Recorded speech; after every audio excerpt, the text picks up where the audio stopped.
the door to her house finally opened. She'd left work early with a migraine that made her temples throb with each heartbeat, desperate for the quiet of her bedroom and a dark room where she could rest. The house was supposed to be empty. Preston had texted her that morning saying he had back-to-back meetings until 6 o'clock, which was why the sound of his voice drifting from his home office made her pause in the entryway, her purse still hanging from her shoulder. She almost called out to him, almost announced her presence, but something in his tone stopped her. It was a tone she hadn't heard in months, maybe years. What? Happy. The way he used to sound when they first started dating 12 years ago, when everything between them felt easy and full of possibility. Her hands stayed frozen on the doorknob as she listened, her body instinctively understanding that whatever she was about to hear would change everything. "I'm telling you, baby, it won't be much longer now," Preston said, his voice carrying that intimate softness that used to be reserved only for her. "I've already talked to the attorney. He says with her income being so low compared to mine, I won't have to give her much of anything. Maybe the old Toyota and enough for a small apartment somewhere. That's it." Naomi's breath caught in her throat. Her heart seemed to stop beating for one long, terrible moment before it kicked back into a painful, rapid rhythm that made her feel dizzy. She pressed her back against the wall in the hallway, out of sight but close enough to hear every single word that followed. "I know, Tiffany, I know," Preston continued, and now Naomi could hear him laughing. Actually laughing. 12 years of pretending to care about her boring interior design projects and her stupid paint samples. Do you know how many times I had to nod and smile while she showed me fabric swatches? God, I can't wait to be done with all of that. With her. The migraine that had brought Naomi home early suddenly felt like nothing compared to the pain that spread through her chest. She slid down the wall until she was sitting on the floor, her designer work bag forgotten beside her, and she wrapped her arms around her knees while her husband continued destroying their marriage from the next room. "The house will sell fast in this market," Preston said. "It's a great property and we can use that money for our place. Something modern, you know? Not filled with all her vintage furniture and those ridiculous throw pillows she's always buying. And once we're married, we can start planning that trip to Europe you've been wanting. Maybe I'll finally propose properly on the Eiffel Tower or something romantic like that." There was a pause, and Naomi could picture him smiling that charming smile he used to give her, the one that had made her fall in love with him when they met at a friend's barbecue all those years ago. She'd been 25 then, fresh out of her design program and full of dreams about building her own business. Preston had been 28, working in commercial real estate, confident and successful and interested in everything she had to say. Or so she'd thought. "No, she doesn't suspect anything," Preston assured whoever Tiffany was on the other end of the line. "She's completely clueless. Works so much on those little residential projects of hers that she barely notices what I do anymore. Honestly, it's made this whole thing so much easier than I thought it would be. I was worried there'd be drama, you know? But I think when I ask for the divorce, she'll just sign whatever I put in front of her. She's not exactly a fighter." Naomi pressed her hand against her mouth to keep from making any sound. Not a fighter. The words echoed in her head, bouncing around like stones thrown into still water, creating ripples that spread wider and wider. She thought about all the times she'd chosen peace over confrontation in their marriage, all the times she'd let Preston make decisions because he seemed so sure of himself, all the times she'd quietly accepted his lack of interest in her work because she didn't want to be needy or demanding. "Love you too, baby," Preston said, his voice going even softer. "I'll see you tonight after I convince Naomi I'm working late. We can celebrate our future. Just a few more weeks and all of this pretending will be over. I can't wait to wake up next to you every morning instead of sneaking around. You're everything she's not. Beautiful, exciting, actually interested in my career." "Yeah, exactly. Okay, I have to go. She might call. Love you." The sound of Preston ending the call seemed impossibly loud in the quiet house. Naomi heard his chair scrape against the hardwood floor of his office, heard his footsteps moving toward the kitchen. She scrambled to her feet, grabbed her purse, and slipped back out the front door as quietly as she'd come in. Her hands shook so badly that she dropped her keys twice before managing to unlock her car. She sat in the driver's seat in her own driveway, staring at the house she'd spent years making into a home. The house where she'd painted every room herself in carefully chosen colors. The house where she'd refinished the hardwood floors on her hands and knees. The house where she'd built window seats and installed crown molding and created a space that felt warm and welcoming and full of love. Or what she thought was love. The afternoon sun caught the windows and made them gleam, and for just a moment, the house looked like something from one of those home design magazines she loved to read. Picture perfect. Beautiful. Completely hollow underneath. Naomi started her car and backed out of the driveway. She didn't know where she was going. She just knew she couldn't walk back into that house and face Preston and pretend she hadn't heard him planning to discard her like she was nothing more than an inconvenience in his path to happiness. She drove to a coffee shop 3 miles away and sat in the parking lot with her phone in her hands, staring at the screen without really seeing it. Preston texted her at 4:30. "Hey babe, meeting's running late. Don't wait up for dinner. Love you." She stared at those last 2 words until they stopped looking like words at all, just shapes on a screen that meant nothing. He'd probably sent the exact same message to Tiffany, whoever she was, except the "love you" would be real. The "love you" meant for Tiffany would come with actual feeling behind it, not just habit and convenience. Naomi's phone rang then, startling her so badly she nearly dropped it. The name on the screen made her breath catch again, but for a different reason this time. Genevieve Laurent. They'd been roommates in design school for 2 years, close friends who dreamed about building empires together someday. Then life had happened and they drifted apart the way people do. Genevieve had moved to New York to join her family's fashion business. Naomi had stayed local, met Preston, gotten married, let her dreams get smaller and smaller until they fit inside the safe boundaries of her quiet life. They hadn't spoken in almost 5 years. Not since Genevieve's mother had passed away and Naomi had sent flowers to the funeral. Why was Genevieve calling now? "Hello?" Naomi answered, her voice coming out rough and strange. "Naomi. Oh my God, I finally found your number." Genevieve's voice was exactly as Naomi remembered it. Confident, warm, full of energy that seemed to vibrate through the phone. "I've been seeing your work online, those interior design projects you post on Instagram, and they're absolutely stunning. I've been meaning to reach out for ages, but you know how time gets away from you. Anyway, I'm actually going to be in your city next week for business meetings, and I would love to take you to lunch and catch up properly. Are you free?" Naomi opened her mouth to make an excuse, to say she was too busy, to keep hiding in her small, safe life where she'd apparently become so invisible that her own husband was planning to erase her. But instead, she thought about Preston's voice saying she wasn't a fighter. She thought about 12 years of making herself smaller. She thought about that interior design degree from a prestigious school that she'd never told Preston she had because he'd met her after graduation and she'd never corrected his assumption that she'd gone to community college. "Actually," Naomi said slowly, feeling something shift inside her chest like tectonic plates moving, "I'm free next week. And Genevieve? I could really use a friend right now." "Perfect," Genevieve said, and Naomi could hear the smile in her voice.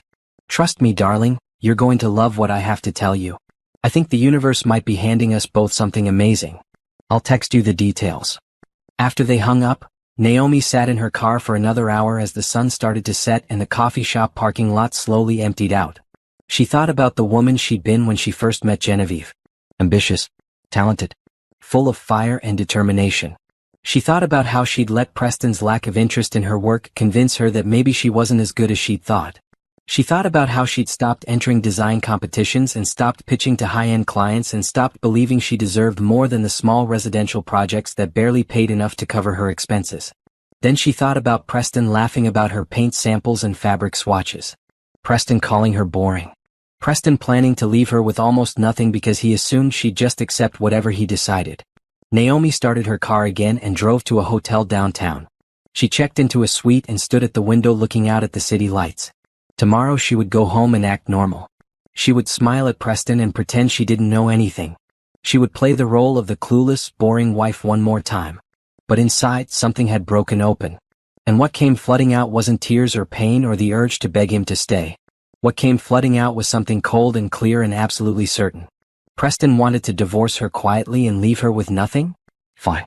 She could be quiet too.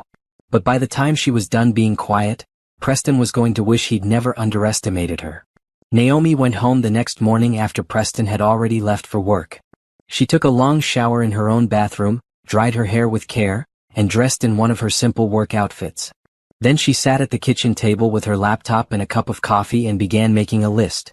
Not a list of everything that hurt or everything she'd lost. A list of everything she was about to do.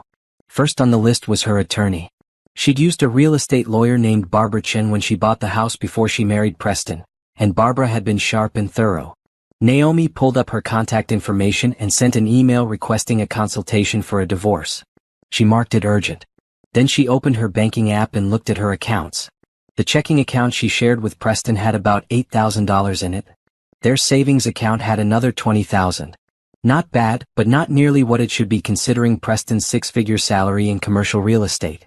Naomi frowned at the numbers, then opened a new browser window and started searching for information on how to check for hidden assets. What she found made her stomach turn. There were dozens of articles about spouses hiding money before divorce. Separate accounts. Offshore transfers. Cash businesses. Cryptocurrency. The more she read, the more certain she became that Preston had been planning this for longer than she'd realized. That confident statement about leaving her with almost nothing suddenly made more sense. He'd probably been moving money around for months. Naomi opened a document on her laptop and started writing down every financial detail she could remember. Bank statements. Tax returns. Preston's work bonuses. The sale of their old car. Her grandmother's inheritance that she'd kept in a separate trust account that Preston didn't even know existed because she'd set it up before they married and never mentioned it. She'd wanted to see if Preston would love her without knowing she had money of her own. She'd wanted their relationship to be about them, not about what she could provide financially. That trust had about $450,000 in it now. Money from her grandmother, money from smart investments, money that had been sitting there growing while Naomi pretended to be someone who earned $30,000 a year from small interior design projects. The truth was she earned $30,000 a year because she deliberately kept her business small, afraid that becoming too successful would somehow threaten Preston's ego. She laughed out loud in her empty kitchen, a sound that came out bitter and sharp. All those years of making herself less so Preston could feel like more, and he'd been planning to leave her anyway. Her phone buzzed with a text from Genevieve. Lunch reservation at Le Bernardin next Tuesday at noon. Or something fabulous. I'm taking you somewhere special afterward. Naomi stared at the message. Le Bernardin was one of the most expensive restaurants in the city, the kind of place where entrees cost more than what most people spent on groceries in a week. The kind of place Preston had always said was too pretentious, whenever she'd suggested they try it for an anniversary. She'd stopped suggesting fancy dinners years ago. I'll be there, she texted back.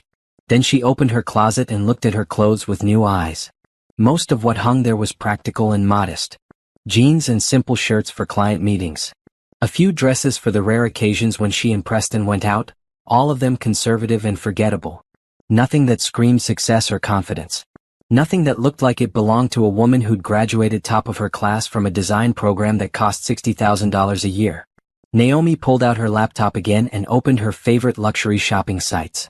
She'd browsed them for years, looking at beautiful clothes she told herself she didn't need. Now she added items to her cart without hesitation.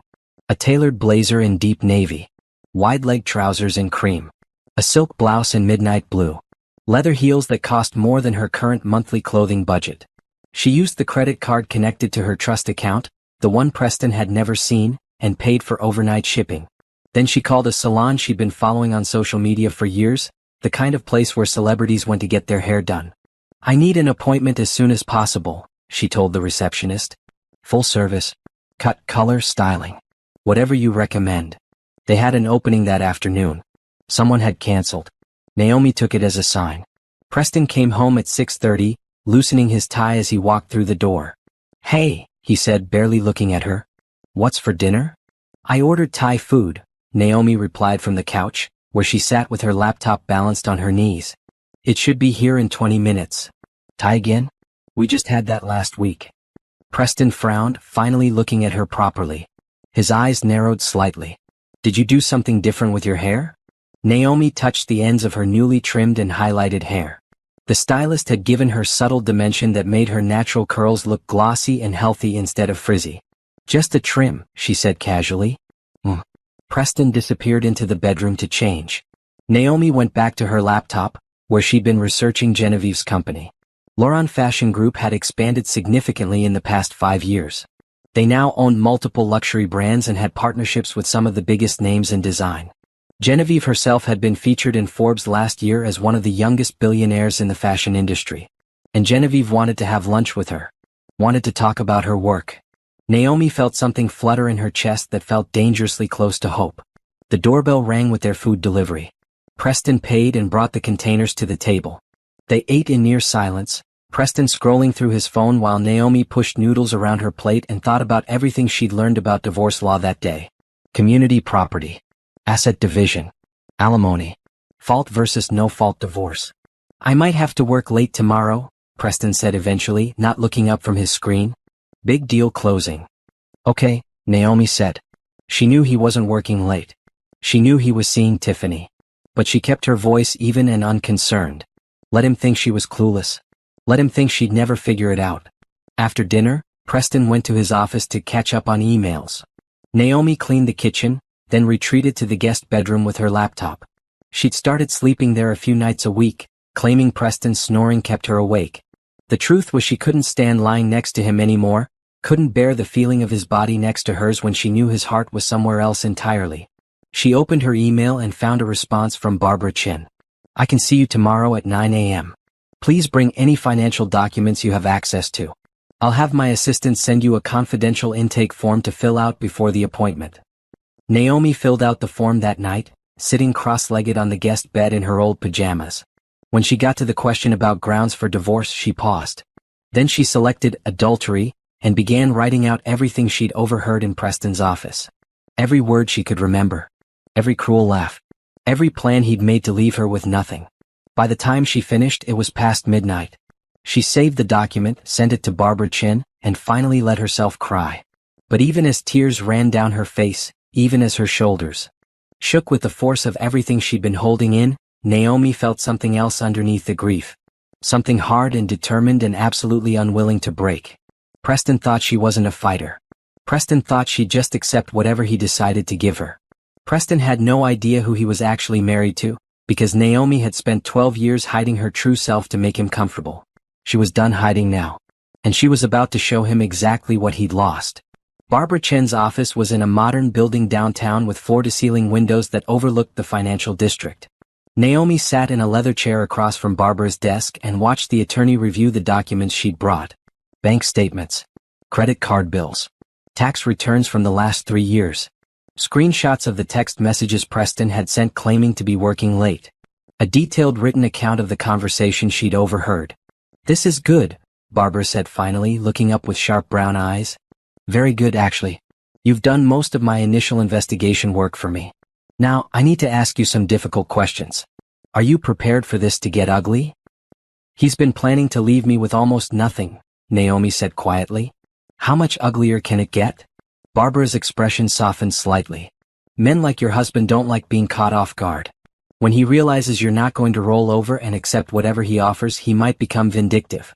He might try to drag this out. He might try to smear your reputation or claim you're being unreasonable. Let him try, Naomi said. The words surprised her as much as they seemed to surprise Barbara. But once she'd said them, she realized they were true. She was tired of being careful. Tired of worrying about Preston's feelings. Tired of making herself small. All right then. Barbara pulled out a legal pad and began making notes. Let's talk strategy. First, you mentioned a trust account your husband doesn't know about. That's separate property, not marital assets, so it's completely protected. Good. Second, this evidence of adultery strengthens your position considerably, especially if we can prove he's been hiding marital assets in preparation for divorce. Third, I'm going to recommend we hire a forensic accountant to examine all of your joint finances. They spent 2 hours going over every detail.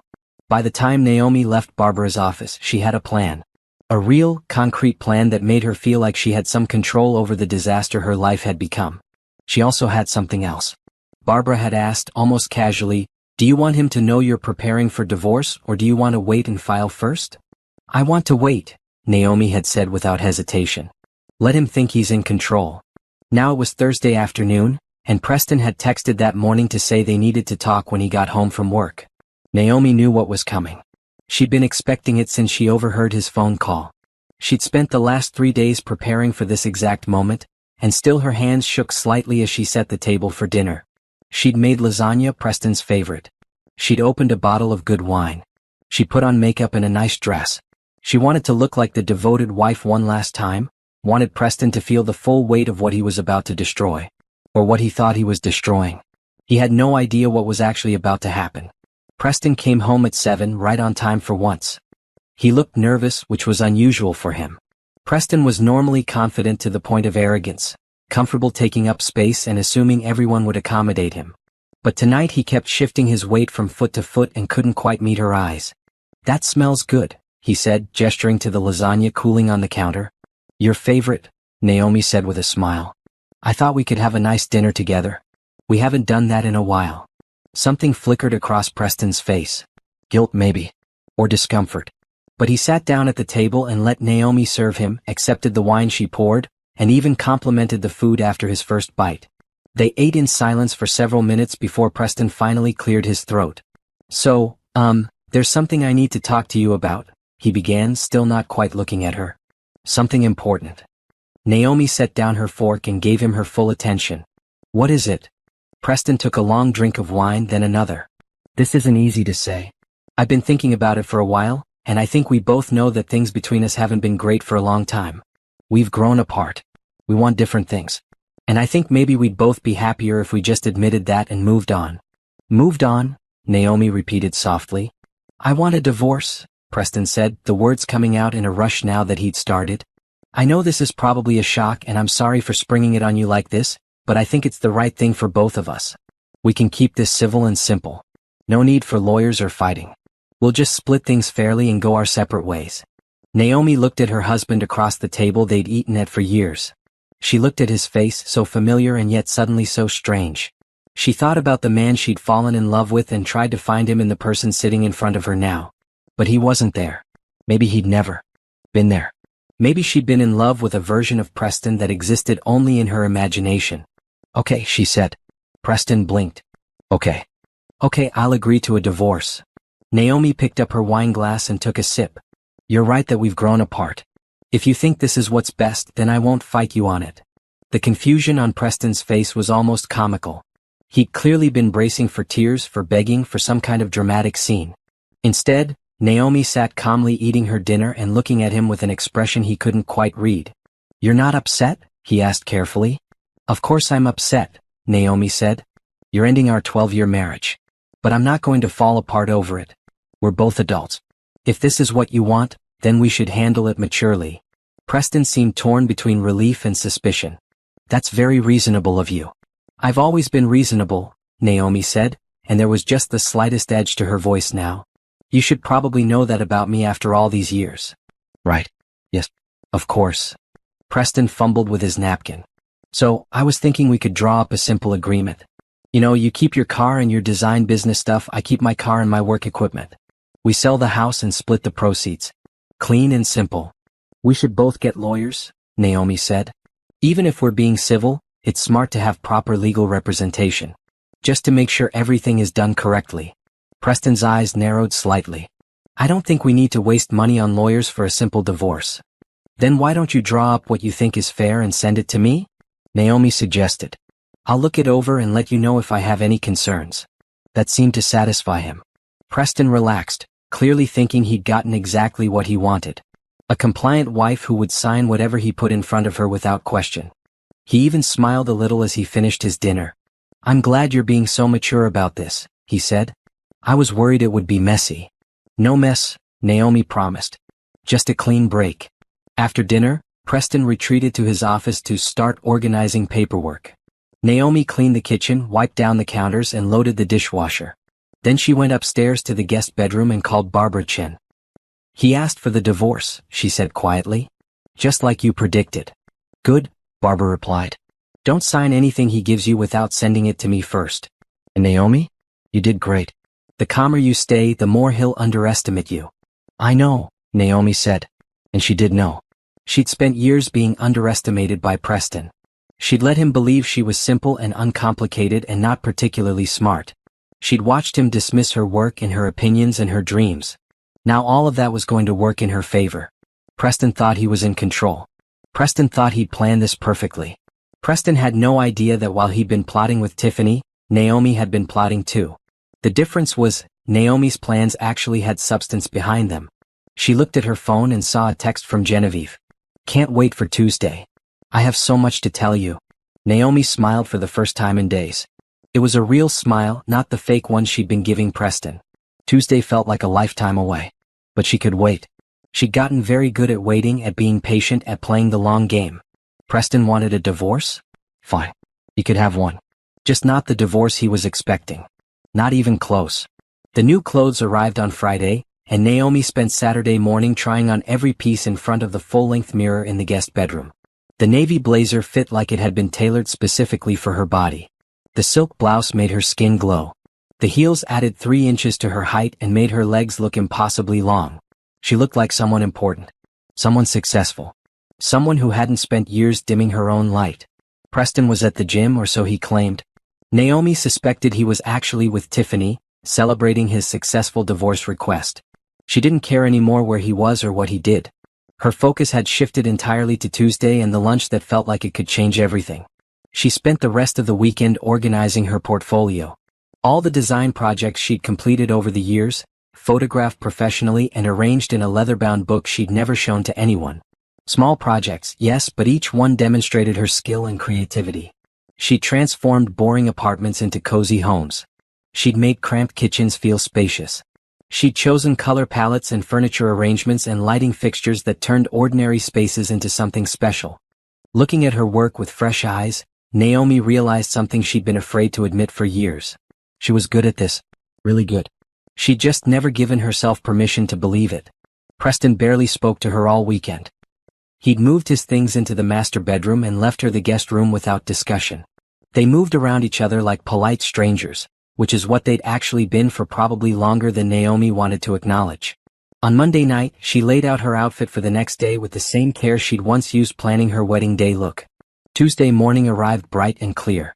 Naomi showered and spent extra time on her hair, using the expensive products the salon had recommended. She applied makeup carefully, emphasizing her eyes and lips. Then she put on the navy blazer, cream trousers and silk blouse. The heels came last, and when she looked at herself in the mirror, she barely recognized the woman staring back. This woman looked confident, successful, like someone who had never doubted herself or made herself small for anyone. Naomi wanted to be this woman for real, not just in her reflection. Going somewhere? Preston asked when she came downstairs. He was eating cereal at the kitchen counter, still in his pajamas even though it was almost 11. Lunch with an old friend, Naomi said casually. I'll be back later this afternoon. Preston barely looked up from his phone. Okay. I'll probably be out tonight anyway. With Tiffany, Naomi thought but didn't say. She grabbed her portfolio and her new leather bag and walked out to her car with her head high. The old Toyota that Preston had planned to leave her with started on the first try, as if it too was ready for this new chapter. Le Bernardin was exactly as impressive as Naomi had imagined. The restaurant occupied the ground floor of a historic building downtown, with soaring ceilings and elegant decor that managed to feel both timeless and modern. The hostess greeted her warmly and showed her to a corner table where Genevieve was already waiting. Naomi almost didn't recognize her old friend. The Genevieve from design school had been pretty and stylish but still figuring out her look. This Genevieve was polished perfection. Her black dress probably cost more than Naomi's car payment. Her jewelry was understated but clearly expensive. Her hair was cut in a sharp bob that framed her face beautifully. She looked like money and power and success all rolled into one elegant package. Naomi. Genevieve stood and pulled her into a hug that smelled like expensive perfume. Oh my God, look at you. You look amazing. So do you? Naomi said, meaning it. I almost walked right past your table because I didn't recognize you. They sat down and Genevieve immediately ordered champagne. We're celebrating, she announced. I don't care that it's Tuesday. We're celebrating a reunion and also what I'm about to propose to you. Over the next hour, between courses of the most incredible food Naomi had ever tasted, Genevieve caught her up on the last 5 years. The expansion of her family's business. The brands they'd acquired. The partnerships they'd formed. She talked about the stress of running a billion-dollar company and the loneliness that came with being at the top. She talked about how she'd never stopped thinking about the late nights in their dorm room when they'd planned out their dream careers together. I've been following your work online, Genevieve said seriously as they shared a dessert that was almost too beautiful to eat. Naomi, you're incredibly talented. The way you use color and space, the way you make even the smallest room feel intentional and special. It's exactly what I need for a new division I'm launching. Naomi set down her fork. What kind of division? Luxury interior design, Genevieve said, her eyes bright with excitement. High-end residential and commercial spaces. Think celebrity homes, flagship stores, hotel suites. I've already hired architects and project managers, but I need someone to lead the actual design work. Someone with vision and taste and the ability to create spaces that feel both elegant and livable. You want me to work for you? Naomi said slowly. I want you to be my partner, Genevieve corrected. co-owner of the design division. Lauron Design Collective. Your name on the company alongside mine. Creative control over all projects. Salary and profit sharing that will make you wealthy in your own right. And Naomi? I'm not just offering this because we're old friends. I'm offering it because you're the best person for the job. I've seen your work. I know what you're capable of. I just need you to believe it too. Naomi felt tears prick her eyes. I'm going through a divorce, she said quietly. My husband is trying to leave me with almost nothing because he thinks I can't fight back. Genevieve's expression hardened. Then let's prove him wrong. Say yes to this, Naomi. Say yes and let me help you build the life you deserve. Not the life someone else thinks you should have. The one you actually deserve. Yes, Naomi said, and the word felt like jumping off a cliff into clear water. Terrifying and exhilarating all at once. Yes, I want to do this. Genevieve's smile was brilliant. Perfect. Now finish your champagne because we're going shopping. I'm taking you to Rodeo Drive, and we're getting you a wardrobe that matches your new position. Partner in a luxury design firm needs to look the part. I can't afford Rodeo Drive, Naomi started to say, but Genevieve waved her hand dismissively. Consider it a signing bonus. Besides, I have personal stylists at half these stores. They'll give us privacy and champagne and make this fun instead of stressful. Trust me, you're going to love this. They spent the next 4 hours in some of the most exclusive boutiques Naomi had ever entered. Genevieve was right about the personal stylists, who brought out pieces one at a time and helped Naomi see herself in a completely new way. By the time they finished, Naomi had 3 shopping bags full of beautiful clothes that made her feel powerful and confident. She also had something she hadn't had in years. A real friend. Someone who saw her potential and wanted to help her succeed. Someone who didn't need her to be small or quiet or convenient. They stopped for coffee at an outdoor cafe on Rodeo Drive, and Genevieve pulled out her phone to show Naomi some of the initial projects they'd be working on. As they sat there laughing and planning and dreaming, Naomi didn't notice the man with a camera across the street. Didn't notice him taking photo after photo of her and Genevieve at their cafe table, surrounded by shopping bags from the most expensive stores in the city. She also didn't see those photos being uploaded to a celebrity gossip site less than an hour later with the headline Billionaire Heiress Genevieve Lauron spotted shopping with mystery woman. She didn't know that by the time she got home that evening, those photos would have been shared thousands of times across social media. All Naomi knew was that for the first time in 12 years she felt like herself again. The version of herself she'd buried and hidden and almost forgotten. And it felt absolutely incredible. Naomi woke up Wednesday morning to 17 missed calls and 43 text messages. For a confused moment, still half asleep, she thought something terrible had happened. An emergency with her family. A crisis with Preston. But when she finally focused enough to actually read the messages, she realized it was something else entirely. OMG, is this you? From her cousin Rachel with a link attached. Girl, call me, from her best friend from college, followed by 5 exclamation points. Why didn't you tell me you were friends with billionaires? From a former co-worker. Naomi clicked the first link with trembling fingers. It opened to a celebrity gossip website called The Lux Life, and there on the homepage was a photo of her and Genevieve from yesterday. They were laughing at the outdoor cafe, shopping bags visible on the ground around their table. Genevieve looked exactly like herself, polished and elegant and recognizable. But the woman sitting across from her, the one throwing her head back in genuine laughter, took Naomi several seconds to recognize as herself. She looked happy, confident. The kind of woman who belonged in that setting, who didn't question whether she deserved to be there. Her new clothes fit perfectly, and the afternoon sun caught the highlights in her hair. She looked nothing like the quiet, modest woman who'd been married to Preston for 12 years. The headline read, Mystery Woman.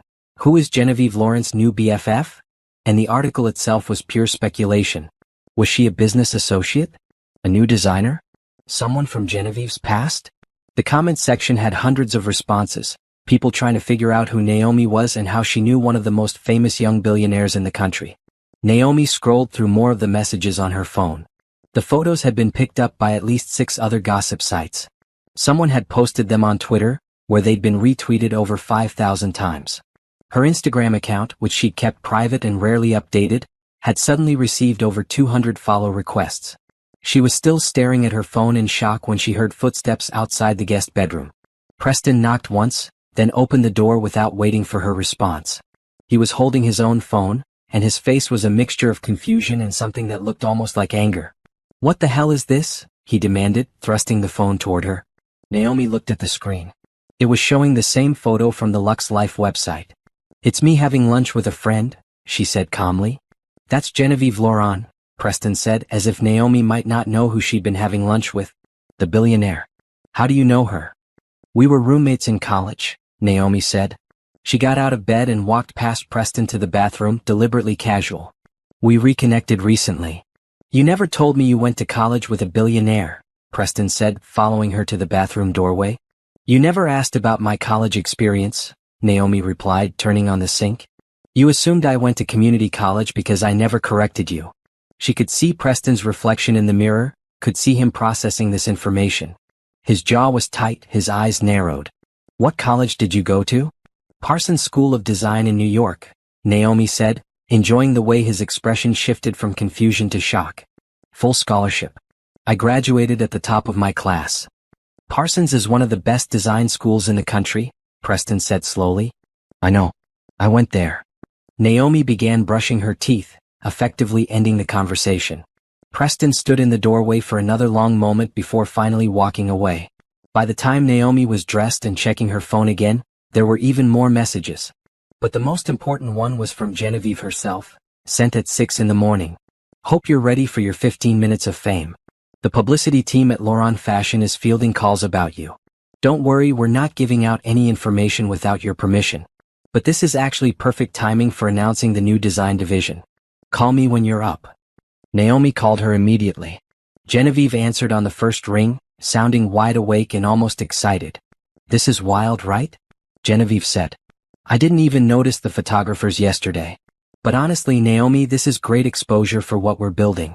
Everyone wants to know who you are and how we're connected. When we announce Laurent Design Collective next week with you as co-founder, it's going to create major buzz." "Next week?" Naomi repeated. "If you're ready," Genevieve said. "I know it's fast, but sometimes you have to take advantage of momentum. Plus, it might be good timing with your divorce. Show your soon-to-be ex-husband exactly who he's losing." Naomi thought about Preston's face this morning. The confusion and anger and dawning realization that he'd never really known who she was. The satisfaction of that moment was stronger than anything she'd felt in years. "Let's do it," she said. The next few days were a whirlwind. Genevieve's publicity team reached out to schedule a photo shoot and interviews. Naomi met with Barbara Chen to update her on the new business opportunity, which would significantly change her financial situation for the divorce proceedings. The forensic accountant Barbara had hired discovered that Preston had been moving money into a separate account for 8 months, exactly as Naomi had suspected. "He's hidden about $75,000, Barbara told her during a phone call on Friday. "Plus he's been paying for a separate apartment where I assume he's been seeing his girlfriend. All of this will work in your favor when we go to court." Naomi should have felt angry or hurt, but mostly she just felt tired. Tired of Preston's lies, tired of pretending their marriage had been something it wasn't. She was ready to move on. Ready to let go of the version of herself who had stayed in that marriage for far too long. On Saturday, she met Genevieve at a photography studio downtown. The shoot was for the press release announcing Laurent Design Collective. Naomi wore one of the outfits they'd bought on Rodeo Drive, and the photographer positioned her and Genevieve in front of a backdrop of architectural drawings and fabric samples. "You're naturals at this," the photographer said after the first few shots. "Most people are so stiff in front of the camera, but you two look like you've been doing this for years." "We're just excited," Genevieve said, squeezing Naomi's hand. "This has been a long time coming." During a break, Naomi checked her phone and saw a text from Preston. "We need to talk about the divorce papers. I'm having my lawyer draw something up next week." She showed the text to Genevieve, who read it and rolled her eyes. "He has no idea what's about to hit him, does he?" "None at all," Naomi confirmed. And she couldn't wait to see his face when he finally figured it out. The press release went out Monday morning at 9 a.m. exactly. Naomi watched from her laptop in a coffee shop across town, not wanting to be home when Preston inevitably saw the news. The release was professional and concise, announcing the launch of Laurent Design Collective, a new luxury interior design division of Laurent Fashion Group. It featured the photo from Saturday's shoot and named Naomi as co-founder and creative director. Within an hour, the story had been picked up by major business publications. Within 2 hours, Naomi's phone was ringing non-stop with interview requests and congratulatory messages from people she hadn't spoken to in years. Within 3 hours, her Instagram had gained 10,000 new followers. And then, exactly 3 hours and 20 minutes after the press release went live, Preston called. Naomi let it go to voicemail. He called again. And again. On the fourth call she finally answered. "Hi Preston," she said pleasantly. "What the hell is going on?" Preston's voice was barely controlled. "Co-founder? Creative director? How is this possible?" "I'm good at interior design," Naomi said simply. Genevieve recognized that. "We're going to build something amazing together." "But you don't have any experience with luxury clients," Preston sputtered. "You do small residential projects. Living rooms and kitchens." "I do those projects because I kept my business small," Naomi corrected. "Not because I'm not capable of more. I think you'll be surprised what I can do when I'm not holding myself back." There was a long silence on the other end. When Preston spoke again, his voice had changed. Softer. Almost worried. "Naomi, I think maybe we should talk about the divorce. Maybe we were too hasty. Maybe we should try counseling first." And there it was. The exact moment Naomi had been waiting for. The moment when Preston realized he'd made a terrible mistake. When he understood that the boring, quiet wife he'd been planning to discard was actually someone valuable. Someone successful. Someone he couldn't afford to lose. "No," Naomi said quietly. "I don't think so. You asked for a divorce and I agreed. Let's stick with that plan. Your lawyer can send the papers to my lawyer. Her name is Barbara Chin and I'll text you her contact information." "Naomi, wait." She hung up. Then she blocked his number. She was done having conversations with Preston. Done explaining herself or justifying her choices. From now on, everything would go through their attorneys. Everything would be clean and legal and documented. She felt lighter than she had in years. Like she'd been carrying a weight she didn't even know was there, and someone had finally lifted it off her shoulders. The woman in those viral photos, the one laughing with her successful friend surrounded by shopping bags, wasn't someone Naomi was pretending to be. She was who Naomi actually was. And she was just getting started. Preston showed up at the house on Tuesday evening when Naomi was packing boxes in the bedroom. She'd started moving her things out, preparing to find her own place. Or maybe she'd use some of that trust money to buy something outright. A condo with big windows and lots of natural light. A space that was entirely hers. "We need to talk," Preston said from the doorway. He'd clearly tried to look good for this conversation. Fresh haircut, pressed shirt, that cologne he knew she used to love. "Please, Naomi." Face to face. She sat on the edge of the bed and gestured to the chair by the window. "Fine. Talk." Preston sat down and ran his hands through his hair. "I made a mistake. With the divorce, with everything. I was confused about what I wanted and I hurt you and I'm sorry. But I think we can fix this. We can go to counseling, work on our issues, start over." "Why?" Naomi asked simply. The question seemed to throw him. "What do you mean why?" "Because we're married. Because we have 12 years together." "You were willing to throw away 12 years last week," Naomi pointed out. "What changed?" "I saw how successful you're becoming," Preston admitted. "I didn't realize you had that kind of potential. If I'd known." "If you'd known I could be successful, you wouldn't have left me?" Naomi interrupted. "Do you hear how that sounds?" Preston shifted uncomfortably. "That's not what I meant." "Then what did you mean?" Naomi stood up and crossed her arms. "Because from where I'm standing, it looks like you wanted to divorce me when you thought I was just a small-time interior designer making $30,000 a year. But now that you know I went to a prestigious design school and I'm partnering with a billionaire, suddenly you want to work things out." "It's not about the money," Preston insisted. "Yes it is," Naomi said calmly. "It's absolutely about the money. Or about status or whatever it is you think being married to a successful woman will give you. But here's what you don't understand, Preston. I've always been this person. I've always had this potential. I just hid it because I thought it would make our marriage work better." "You hid it?" Preston looked genuinely confused. "I kept my business small because you seemed uncomfortable when I talked about wanting to expand," Naomi explained. "I never told you about my degree from Parsons because you made assumptions and I didn't correct them. I pretended my grandmother's inheritance didn't exist because I wanted to see if you'd love me without knowing I had money. I made myself smaller so you could feel bigger." "That's not fair," Preston said, but his voice was weak. "What's not fair is spending 12 years with someone who never bothered to ask me about my dreams or my past or what I really wanted out of life," Naomi replied. "What's not fair is overhearing you on the phone with your girlfriend, laughing about how boring I am and how you can't wait to be done with me." Preston's face went pale. "You heard that?" "Every word," Naomi confirmed. I came home early from work and heard you planning our divorce with Tiffany. Heard you talking about leaving me with almost nothing. Heard you mocking my work and calling me clueless. That's when I decided to stop pretending. That's when I reached out to Genevieve and hired a divorce attorney and started planning my actual future instead of the limited one you were willing to give me.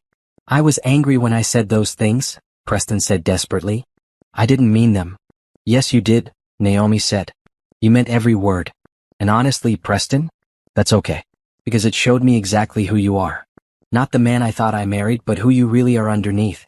Someone who only values people based on what they can do for you. That's not true, Preston said, but he couldn't look at her. Let me ask you something, Naomi continued. Did you know that I pay for my own car? That I use my grandmother's inheritance for all my personal expenses? That none of your money has actually supported me in years? Preston stared at her. What? I have a trust fund worth almost $500,000, Naomi said. It's been there the whole time we've been married. I never needed your financial support. I never needed you to take care of me. I chose to contribute less to our joint expenses because I was trying to be a traditional wife, but I could have left you at any point and been completely fine financially. She watched Preston process this information, saw the moment he realized how thoroughly he'd misunderstood their entire relationship. He'd thought he had all the power. Thought he was the one making all the important decisions. Thought Naomi would be lost without him. He'd been wrong about everything. So when you file for divorce, Naomi continued, and you try to claim you should keep most of our marital assets because you earned more, remember that I have my own money that you can't touch. And remember that you've been hiding $75,000 in a separate account, which my forensic accountant has already documented. And remember that you've been paying for an apartment for your affair partner, which is considered dissipation of marital assets and will work against you in court. Preston's mouth opened and closed without sound. He looked like a man watching his carefully constructed plans collapse in real time. How did you find out about the apartment? He finally asked. I hired good lawyers, Naomi said. Unlike you, I didn't assume this would be easy. I didn't assume I could just tell you what you were getting and have you accept it without question. I prepared. I gathered evidence. I built a case. This is insane, Preston said, standing up. You're acting like I'm some kind of villain. You asked me for a divorce, Naomi reminded him. You planned to leave me with as little as possible. You've been having an affair for months at least, probably longer. You've been hiding money and paying for a secret apartment and lying to my face every single day. What exactly about that makes you the good guy in this situation? Preston didn't have an answer for that. He stood there in the bedroom they'd once shared, looking smaller than Naomi had ever seen him. Finally, he said quietly, I never knew you were like this. I know, Naomi said. That's the problem. You never bothered to know me at all. After he left, Naomi sat on the bed and let herself feel everything she'd been holding back during that conversation. Anger and sadness and relief and a strange kind of grief for the marriage she'd thought she had. But underneath all of that was something stronger. Pride. Pride in herself for not backing down, for not accepting Preston's half-hearted apology, for insisting on her own worth. Her phone buzzed with a text from Genevieve. Coffee tomorrow? I want to show you the office space I'm looking at for our headquarters. Naomi smiled and replied yes. Tomorrow she'd look at office spaces and plan her new business and keep building the life she actually wanted. Tonight, she'd finish packing and start letting go of the past 12 years. She'd spent so long being the person Preston wanted her to be. Now she was going to spend the rest of her life being exactly who she was meant to be. And that person didn't need Preston's approval or validation or even his understanding. She just needed to keep moving forward.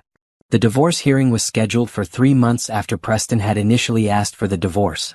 3 months during which Naomi had moved into a beautiful loft apartment downtown, set up the new Lauron Design Collective offices with Genevieve, and landed their first 3 major clients. 3 months during which Preston had apparently broken up and gotten back together with Tiffany twice, according to mutual friends who still tried to stay neutral.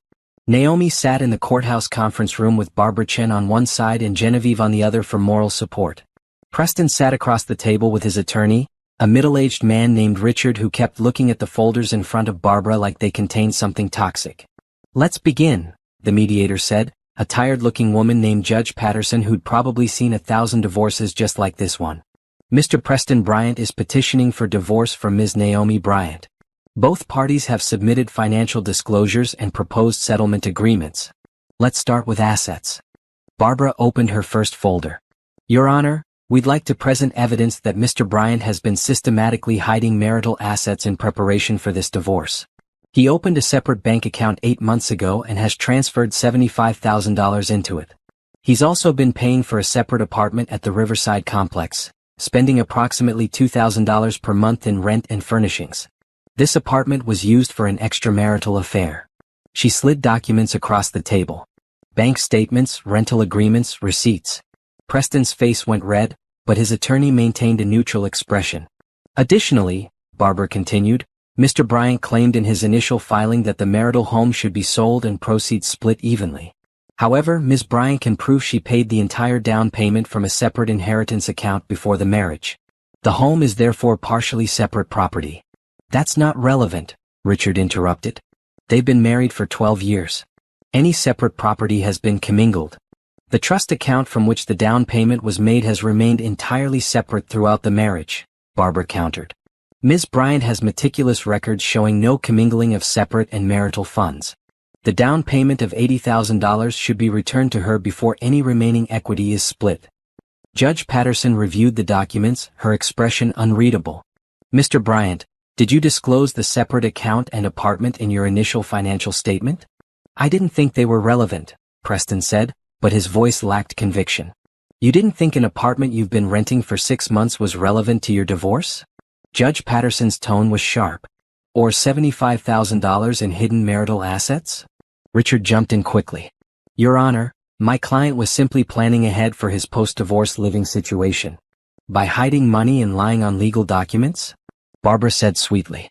That's an interesting interpretation. The mediator went through every asset line by line.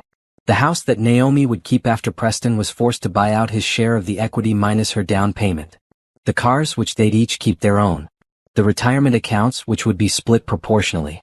The savings accounts, where Preston's attempts to hide money meant Naomi was entitled to a larger share as compensation. Now let's discuss alimony, Judge Patterson said after 2 hours of negotiations. Ms. Bryant is requesting spousal support based on the disparity in income during the marriage. My client now has a substantial income from her new business, Richard argued. She's co-founder of a successful design firm. She doesn't need alimony. That business launched 2 months ago, Barbara replied. Ms. Bryant spent 12 years earning significantly less than Mr. Bryant because she was supporting his career and managing their household. She's entitled to transitional alimony while she builds her new business. We're requesting $3,000 per month for 3 years. 3 years? Richard looked outraged. That's excessive. It's 1/4 of the length of the marriage, Barbara said. It's actually quite reasonable.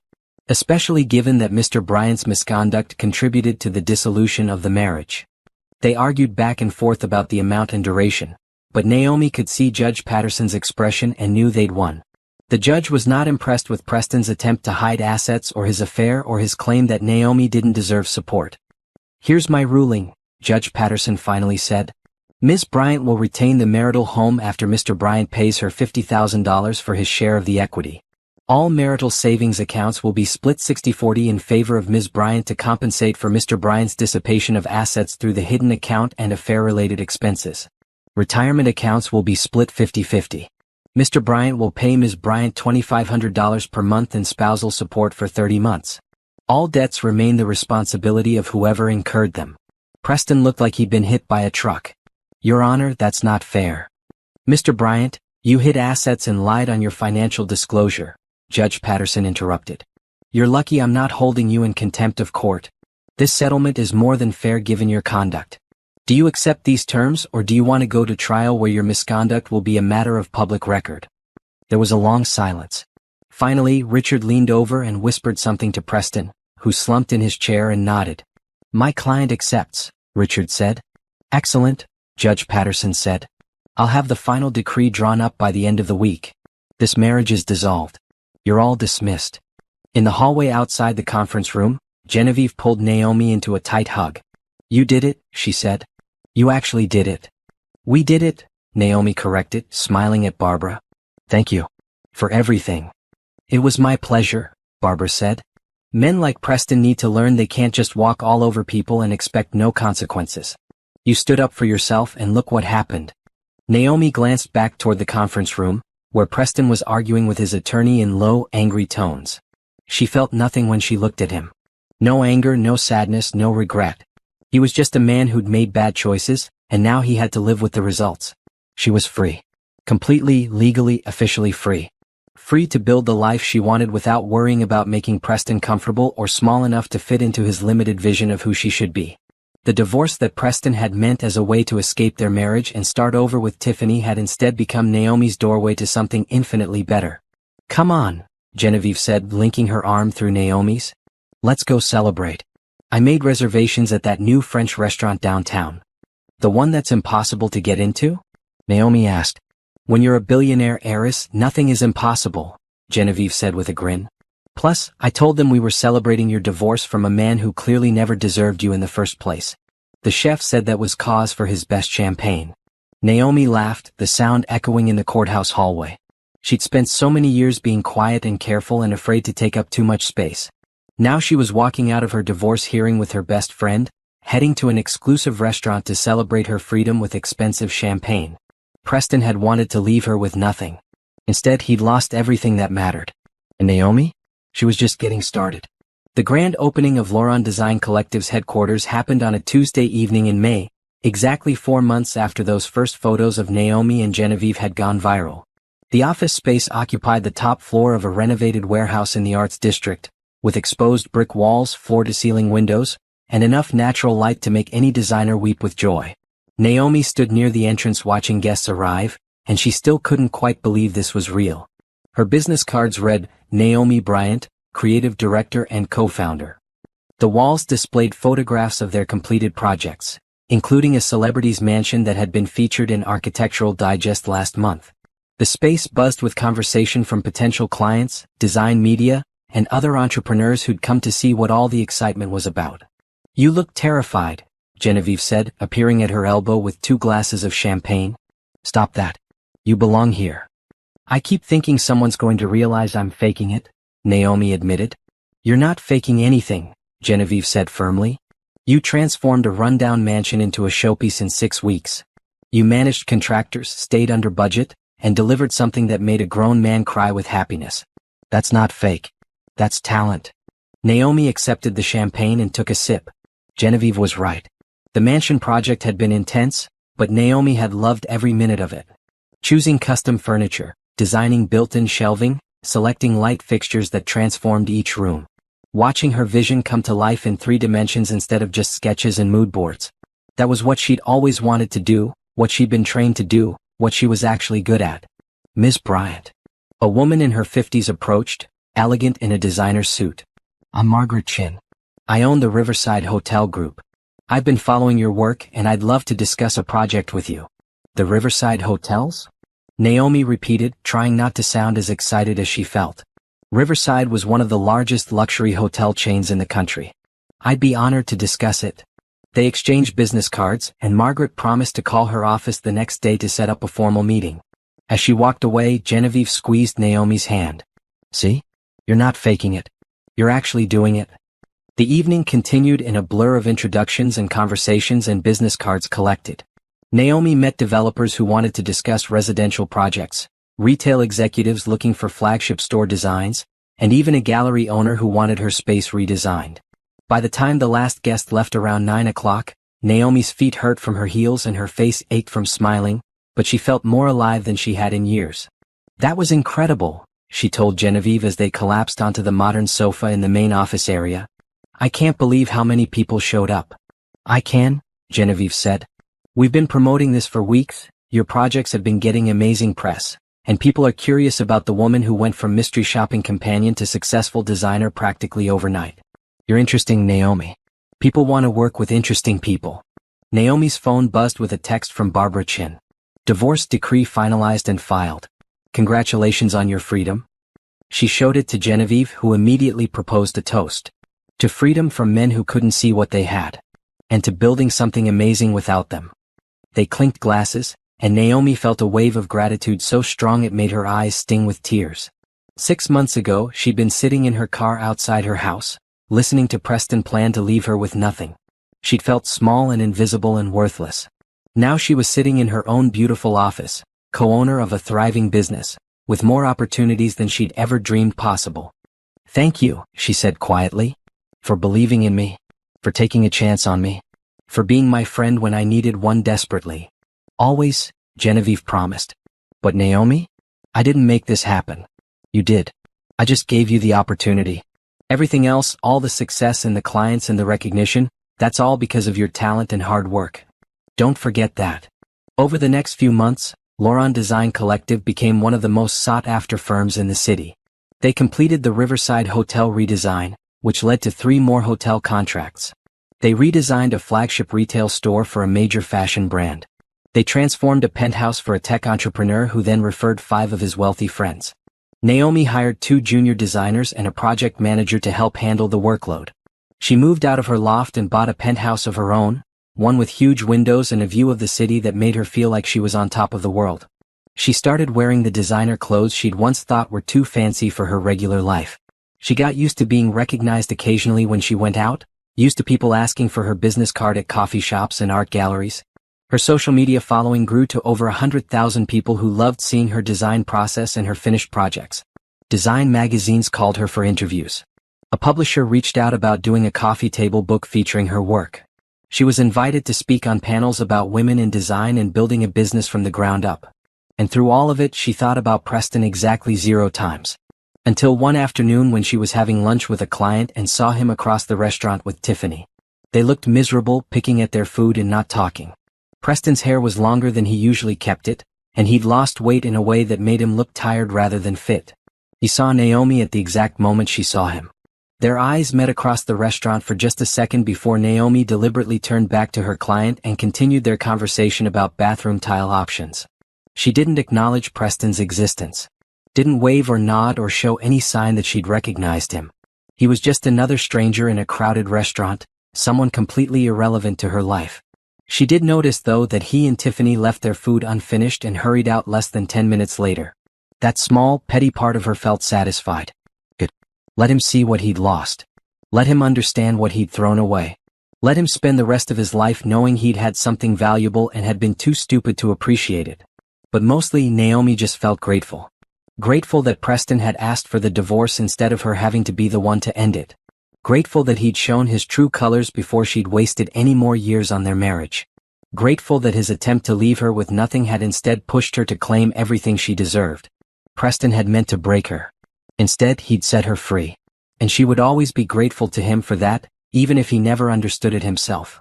Naomi heard about Preston and Tiffany's breakup from her former neighbor who still lived on the same street as their old house. They ran into each other at a grocery store, and the neighbor couldn't wait to share the gossip. "It was dramatic," the neighbor said, leaning in conspiratorially.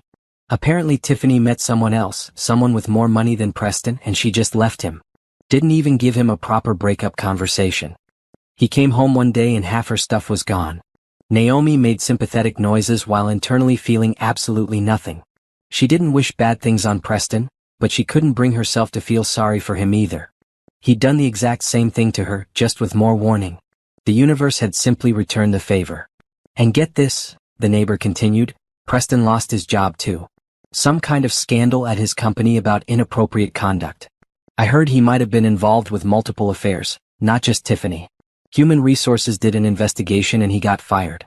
He's been trying to find new work, but his reputation is kind of ruined." "That's unfortunate," Naomi said, which was the most generous response she could manage. "He tried to sell the house, but apparently he owes you money from the divorce settlement and can't afford to buy out your portion," the neighbor added. "The whole thing is just a mess. I heard through the grapevine that he tried to reach out to you a few weeks ago?" Naomi shook her head. "If he did, I didn't get the message. I blocked his number months ago." "Smart woman," the neighbor said. "I always thought you were too good for him anyway. And look at you now. I've been following your business online. You're doing amazing." After they parted ways, Naomi sat in her car for a few minutes before starting the engine. She thought about the man who'd laughed about her paint samples and called her boring. The man who'd planned to leave her with almost nothing. The man who'd underestimated her so completely that he'd destroyed his own life in the process. She felt nothing about his failures except perhaps a distant sense that justice had been served. Not by her, she hadn't done anything to him except refuse to accept his attempts to minimize her. The consequences he was facing were entirely his own doing. Affairs with multiple women at his workplace. Hiding money from his wife. lying on legal documents, treating people as disposable when they no longer served his purposes. Preston had built his own disaster. She just refused to go down with him. Her phone rang with a call from an unknown number. Normally she wouldn't answer, but something made her pick up. Naomi? Preston's voice came through, small and uncertain. Please don't hang up. She should have hung up. Should have blocked this number too. But curiosity made her stay on the line. How did you get this number? I have my ways, he said, which was such a Preston answer that it almost made her laugh. I need to talk to you. About everything. I made terrible mistakes and I want to apologize properly. You don't need to apologize to me, Naomi said calmly. We're divorced. You don't owe me anything anymore. I owe you an explanation at least, Preston insisted. Can we meet for coffee? Just once? I promise I won't ask you to take me back or anything like that. I just want to explain myself. No, Naomi said simply. Please, Preston said, and his voice cracked slightly. I lost everything. My job, my relationship, my reputation. I have nothing left. I just need to talk to someone who knew me before all of this, someone who might understand. I'm not your therapist, Naomi said. I'm not your friend. I'm not even your ex-wife in any meaningful sense. We're strangers who used to be married. That's all. Naomi, please. I hope you find help, Naomi said, and she meant it. I hope you figure out why you keep hurting people and fix it. But I can't be part of your healing process. You need to do that work on your own. She hung up before he could respond and immediately blocked the number. Then she texted Barbara Chen to let her know Preston had found a way to contact her and to handle any future communications through legal channels only. Barbara responded within minutes. Done. If he tries to contact you directly again, it could be considered harassment. I'll send him a formal cease and desist. Naomi felt the tension leave her shoulders. This was exactly why she'd hired good lawyers. They protected her from having to deal with Preston's drama, from being pulled back into his chaos just when she'd finally built something stable and beautiful. That evening, she had dinner with Genevieve at a new restaurant that had just opened downtown. As they looked over the menu, Genevieve said casually, I heard Preston's been trying to reach out to you. News travels fast, Naomi observed. He called the Laurent fashion offices trying to get your contact information, Genevieve admitted. My assistant told him we don't give out personal information about our partners. He got kind of aggressive about it, actually. Threatened to show up at our office building.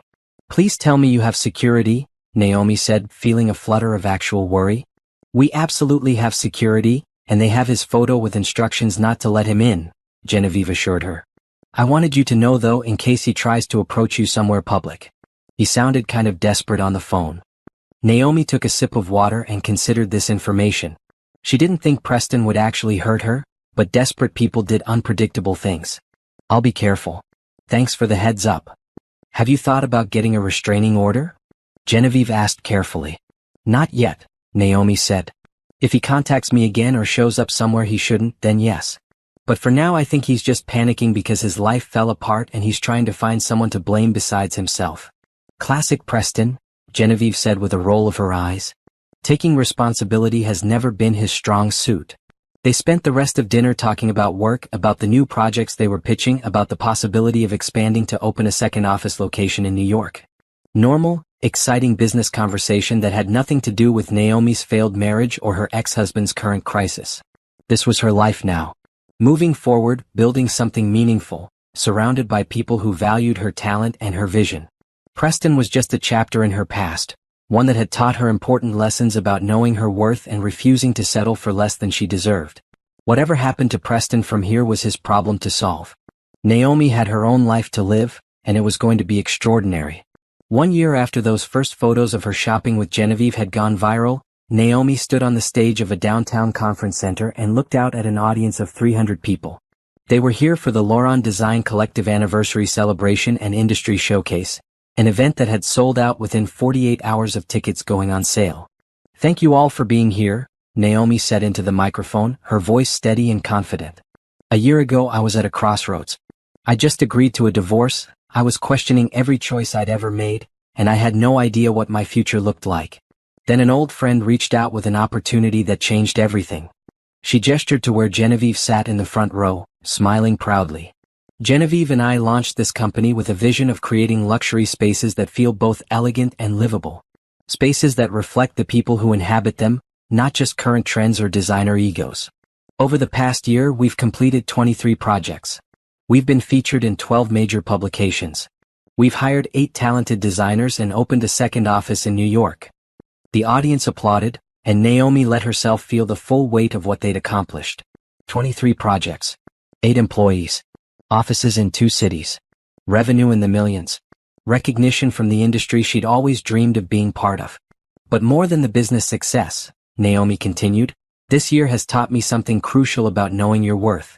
About not letting anyone make you smaller than you are. About building the life you actually want instead of the life someone else thinks you should have.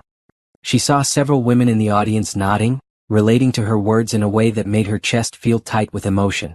So to anyone out there who's been told they're not good enough or talented enough or ambitious enough, I want you to know something.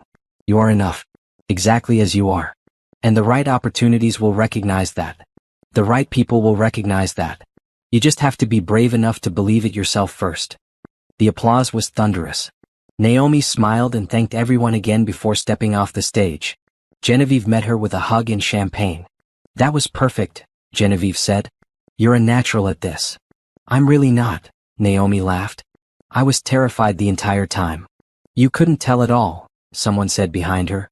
Naomi turned to find a man in his early 40s, tall and handsome in a quiet way that was the opposite of Preston's aggressive confidence. He had kind eyes and a genuine smile. I'm Julian Chin. I'm an architect, and I worked on the hotel project you mentioned in your presentation. I just wanted to say that your design work is incredible. The way you incorporated the existing structure while making it feel completely new was brilliant. Thank you, Naomi said, shaking his hand. The architecture gave me so much to work with. Your spatial planning made my job significantly easier. They talked for a few minutes about the hotel project, about the challenges of renovation work, about the balance between preservation and innovation. Julian was easy to talk to, genuinely interested in the design process, and clearly knowledgeable about his own field. When he asked if she'd like to have coffee sometime to discuss potential collaborations, Naomi said yes without hesitation. I'm not asking you on a date, Julian clarified quickly, his ears turning slightly red. I mean, I would like to ask you on a date eventually if you're interested, but right now I'm genuinely just talking about work collaboration. I didn't want to be inappropriate at a professional event. Naomi found herself laughing, genuinely charmed by his awkwardness. I appreciate the clarification. Let's start with coffee about work and see where things go from there. They exchanged business cards and Julian promised to email her to set something up. As he walked away, Genevieve appeared at Naomi's elbow again. He's cute, she observed, and clearly interested. He's nice, Naomi agreed, which is honestly a low bar, but after Preston it feels revolutionary. You deserve nice, Genevieve said firmly. You deserve someone who appreciates your talent and your ambition and your strength. Someone who makes you feel good instead of small. Over the next few months, Naomi and Julian had that coffee meeting, which led to several more meetings about potential projects, which eventually led to an actual date. Then another date. Then several more. Julian was everything Preston hadn't been. He asked about her work and actually listened to her answers. He celebrated her successes without feeling threatened. He was comfortable with her ambition and her growing fame in the design world. He made her laugh and challenged her thinking and treated her like an equal partner in everything they did together. 6 months after they started dating, Julian asked her to move in with him. Not because it made financial sense or because he needed someone to take care of his space, but because he genuinely loved spending time with her and wanted to build a life together. I know you already have that amazing penthouse, Julian said as they sat on his balcony overlooking the city. And I'm not asking you to give that up. I'm just saying I'd love to wake up next to you every morning if you're interested in that. I'm interested, Naomi said, and she meant it. She'd learned to trust her instincts again, to believe in her own judgment about people and situations. Julian felt right in a way Preston never had. Comfortable and exciting all at once. They combined their spaces, Julian's modernist apartment and Naomi's designer penthouse, into a new loft that reflected both of their styles. Naomi designed the entire renovation herself, creating a space that was simultaneously a home and a showcase of her abilities. It was featured in Metropolitan Home magazine as an example of successful collaborative living spaces. Lauron Design Collective continued to grow. They opened a third office in Los Angeles. They won several industry awards. Naomi was invited to speak at design conferences around the country. She wrote that coffee table book, which became a bestseller in the design category. Her Instagram following grew to over 500,000 people who loved following her projects and her personal life. And Preston? She heard through former mutual friends that he eventually found a new job at a smaller real estate firm. That he was in therapy working through his issues. That he'd apologized to several people he'd hurt over the years, though he never tried to contact Naomi again after that one phone call she'd shut down. She hoped he was doing better genuinely. Not because she cared about him specifically, but because she'd learned that carrying anger and resentment only hurt herself. Preston had taught her valuable lessons about knowing her worth and refusing to settle. For that, she could be grateful even while acknowledging that he'd been a terrible husband. 2 years after the divorce, Naomi stood in the Lauron Design Collective offices, now expanded to take up 2 full floors of their building, and looked out at the city below. The same city where she'd once sat in her car crying after overhearing Preston plan to leave her with nothing. The same city where she'd hidden her talents and made herself small to keep a man comfortable. Her phone buzzed with a text from Julian. "Dinner tonight at that place you love? I have something I want to ask you." Naomi smiled, already knowing what he was going to ask. They'd been talking about marriage casually for months, both of them on the same page about wanting to build something permanent together. This time, though, it would be a partnership between equals. 2 people who respected each other's work and supported each other's dreams and made each other better. She texted back a yes and returned to reviewing design proposals for their latest project. A boutique hotel in Miami that would be their biggest undertaking yet. She had a meeting with the client in an hour, then drinks with Genevieve to celebrate landing a celebrity client who wanted her entire mansion redesigned. Her life was full of work she loved, people who valued her, opportunities she'd earned through talent and determination. Preston had wanted to leave her with nothing. Instead, he'd left her with everything. Everything that actually mattered. Everything she'd built for herself. Everything she deserved.